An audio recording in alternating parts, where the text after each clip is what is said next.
Yeah, so about your our high dimensional friends, what sort of connections do you feel you have? Yeah, it's been a progress um, from connecting with my dad years ago, and just really accepting and believing it that there is an afterlife. And because he kept showing up in my dreams and even like guiding me in certain moments in my life with words and just energy. um so after a while, when I started, I think it was like in my 30s when I started um meditating consistently. Like I said, I was writing songs every day, and I felt very connected with him more than before, and very connected with spirit guides in general. And so I went, okay, I know that my dad is my spirit guide, so I'm okay with it.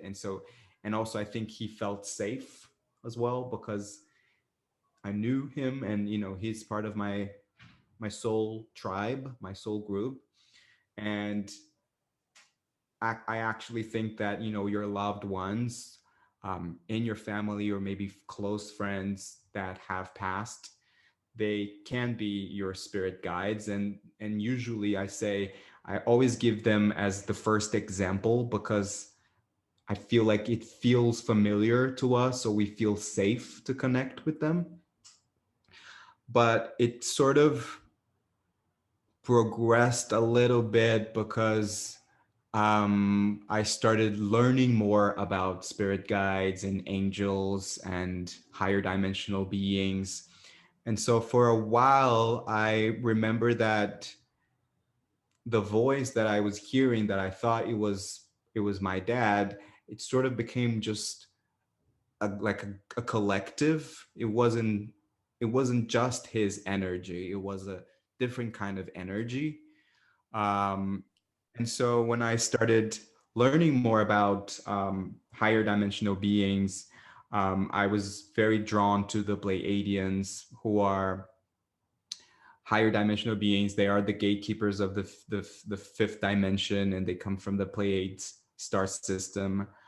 Um, it just Yeah, I just felt like they were part of my team. And I believe they have been, but because I wasn't aware of them. And so that's why I think that knowledge also really expands our consciousness when we start learning more about things. Like I said, it's that connection. The knowledge helps you access more and more, because you might feel something, you might hear a voice, but you might not know where it comes from. And I also believe that it almost doesn't matter if you know where they're coming Hmm. from. It matters what the message is and how it makes you feel. But for me, yes, the more I started learning about them, I actually did, this year, actually, I did a galactic origins chart with one of my guests in my podcast. It's kind of like zodiac chart, but for star beings, star That sounds systems. really interesting. So, what's the basics of how it works? I wouldn't be able to tell you how it works, because she just she just asked me for my birth name and my birth date and the time I was born. So that's very similar to astrological charts, for example. Yeah. But that's specifically for knowing your coordinates according to, like, your star system chart, as in, she will say your star seed mostly from the Pleiades or mostly from the Orion. And so you have different, like, percentages. And one of them in my chart was the Pleiadians. It was also the Sirius, and one planet that doesn't exist anymore. It's called Mintaka. And Oh, I've heard of that. Yeah. it's a water planet. And it is believed that the dolphins and whales came from there, as well as from the Sirius. But then that was really high in the percentage, and it made sense to me because I've always been obsessed with whales. I love them ever since Do I you was like a kid. swimming? Um, That seems like a silly question to ask in the context, but do you like I swimming? love swimming. Yes, I love water.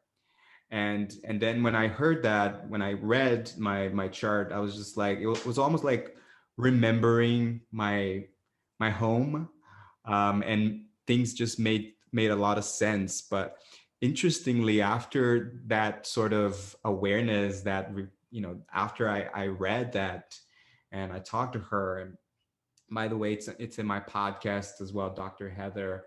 Um, after that, I had a really deep experience during a breathwork session where I actually heard a different voice, and they confirmed that the guides that I channel, they once gave me a name, the Guardians of Love. They said that they are part of that team. And then it just made so much sense to me because the Pleiadians are all about love, and they are the guardians of love for this planet. Um, they were very loving, but very funny as well. They have a very humorous and light, very compassionate energy. And so that was a really good confirmation, and it made me feel really connected with them. After that, there were other instances where I channeled the Orions, and so I feel like I'm sort of exploring different um, areas in the universe, and really opening up myself to channeling more of those beings.